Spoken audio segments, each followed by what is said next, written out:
Hi again. Thank you for joining me on our series, My Friend the Holy Spirit. This is Gift Zawadi Love. We continue talking about the persecution that you'll face when you're doing your God-given task, when you're carrying your cross and following Jesus. Luke 23, verse 26, the crucifixion. As they led Jesus away, a man named Simon, who was from Cyrene, happened to be coming in from the countryside. The soldiers seized him, put the cross on him, and made him carry it behind Jesus. Verse 32. Two others, both criminals, were led out to be executed with him. When they came to a place called the Skull, they nailed him to the cross, and the criminals were also crucified, one on his right and one on his left. We see Simon was minding his own business when he was seized and was forced to carry the cross behind Jesus. He carried the cross for Jesus. I have a question. Why is there nobody seen helping the thieves carry the cross? This is because when we are carrying the cross for Jesus, the way we are working, as I am preaching, as I am ministering to you, it is a cross that I'm carrying for Jesus. I am doing this work. It's a good work that I'm doing for God. And so I carry the cross. Why? Whenever I suffer persecution, it is a forced cross on me. The cross is meant for Jesus, but it is forced on me. Why? Because I am helping Jesus carry the cross. So I am not offended even when I get attackers, people who attack me while I'm doing a good work for God. Why? Because I expect this. Simon was minding his own business. He was not the accused. He was not even there when they were saying crucify or not crucify him. He was just coming in back in town. Yet, he was made to carry this cross. Are you ready to carry a cross? For the sake of Christ, be persecuted. For the sake of Christ, help him carry this cross. Remember, there is one thing that we understand, that people were spitting and hitting Jesus. And as they did this, Simon was right behind with the cross. And all the spit was jumping onto him too. All the things that they were throwing, if they were throwing rocks or whatever they were throwing at Jesus, and the insults, they would fall upon Simon too. Why? Did he deserve it? No.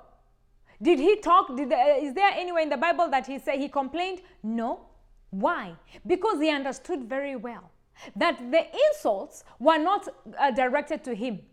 The spit was not directed to him. It was directed to Jesus. And even then, the more, he felt sorry for him and continued to carry this cross. What about us? When you somebody insults you and you're doing a good work for God, do you get offended? With the mere imagination or thought that it is about you, it is not about you.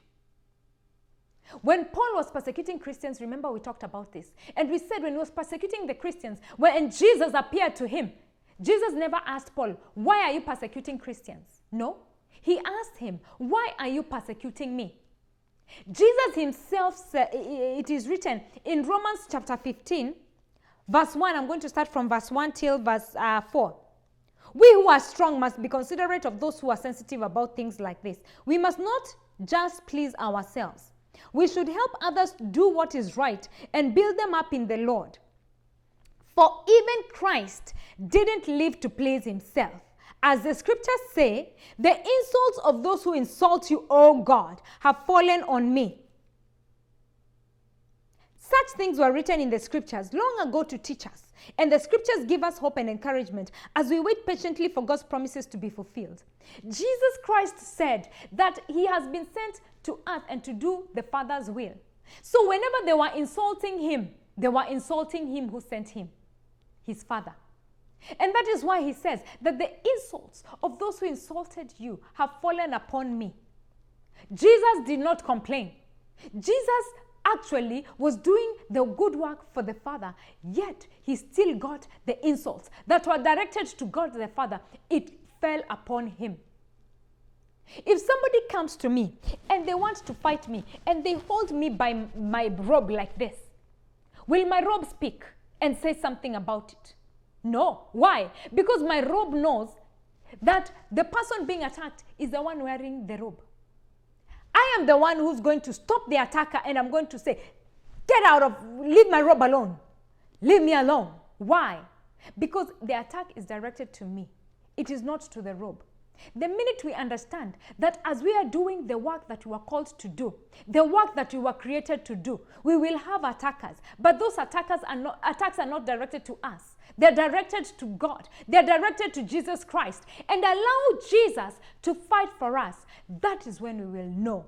And we will continue to stay focused and not lose focus or get detoured by some people who are shallow minders and those people who do not understand what they are doing because they're allowing the enemy to use them.